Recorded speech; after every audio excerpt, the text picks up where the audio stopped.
조희대 대법원장이 4월 22일 2부에 배당된 것을 그날로 전원합의체로 끌어올리고 그리고 24일 표결을 끝내서 이재명 대통령 후보의 자격을 박탈하려고 했던 그 대선 개입 의혹, 그리고 직권남용 의혹, 선거법 중립의 의무 의혹, 이것을 왜 국민의힘은 숨기려고 하는 거죠? 조희대 대법원장이 누구와 어떤 연락을 했는지, 누구와 어떤 모의를 했는지 낱낱이 밝혀져야 합니다. 조희대가 윤석열과 통화를 했는지, 김건희와 이야기를 했는지, 한덕수와 이야기를 했는지, 정상면과 이야기를 했는지, 김충식과 이야기를 했는지, 그리고 계엄 당일날 전화를 윤석열에게부터 받은 나경원, 윤석열이 계엄 당일날 나경원에게 왜 전화를 했을까? 이 모든 것부터 다 밝혀져야 합니다.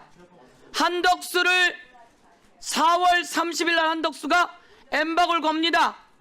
한덕수는 자기의 맡은 소임을 다하겠다고 해놓고 엠박을 걸고 출마를 예언합니다. 그리고 5월 1일 날 파기환송이 나고 5월 1일 4시 한덕수가 사직합니다. 그리고 국민의힘 의원들이 한덕수를 대통령 후보로 만들려고 온갖 발악들을 하죠.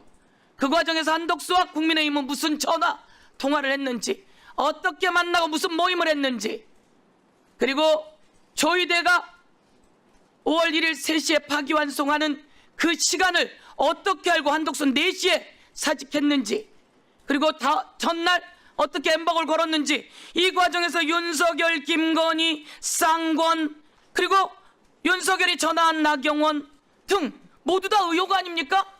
저는 낱낱이 밝혀져야 된다고 생각합니다. 그래서 이 부분에 대해서 우리가 청문회 하자고 했던 거 아닙니까? 꼴리는 게 없으면 나왔어야죠. 꼴리는 게 없으면 나왔어야죠. 조희대 대법원장 취임하던 날 이야기한 겁니다. 한 건이 사법부의 신뢰를 통째로 무너뜨리게 할 수도 있다는 것을 반드시 명심해야 합니다. 그 한 건이 불공정하게 처리한 사건, 그 한 건이 이게 바로 5월 1일 파기환송한 그 사건이에요. 사법부의 개혁의 문은 조희대가 열었다. 사법부 개혁의 문은 지기현이 열었다.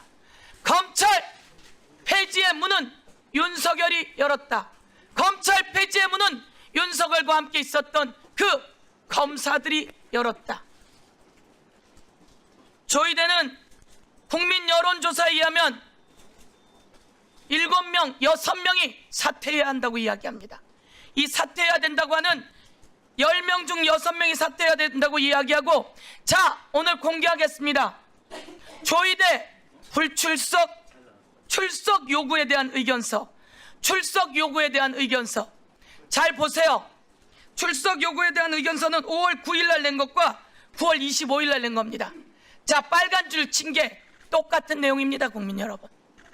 이렇게 국회에 대해서 국민이 부르는데 이렇게 오만방자한 조희대, 보십시오.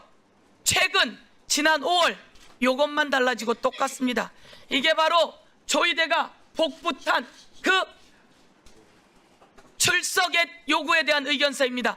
불출석 사유서도 정당해야 불출석 사유서가 인정되는 것인데, 이 불출석 사유서도 아니고 출석 요구에 대한 의견서라며 불출석 이야기를 합니다. 이것이 올바른가요? 불출석이 사유가 제대로 되지 않으면 법적 처벌 있다는 거 알고 있죠? 맞아, 한 번 더. 우리는 그래서 현장에 가야 합니다. 조희대가 도대체 무슨 일을 벌였고 어떤 일을 했는지. 우리가 조희대 일정을 요구했어요. 일정을 요구했는데 이 조희대 자기 일정을 보내면서 5월 1일 날 파기환송한 것도 안 넣어 갖고 왔어요. 그리고 4월 24일 날 표결한 것도 안 넣어 갖고 왔어요. 이렇게 안 넣어 갖고 오면서 가짜 일정을 보냈다는 것에 대해서 현장에 가서 철저하게 감사해야 된다고 요구하겠습니다.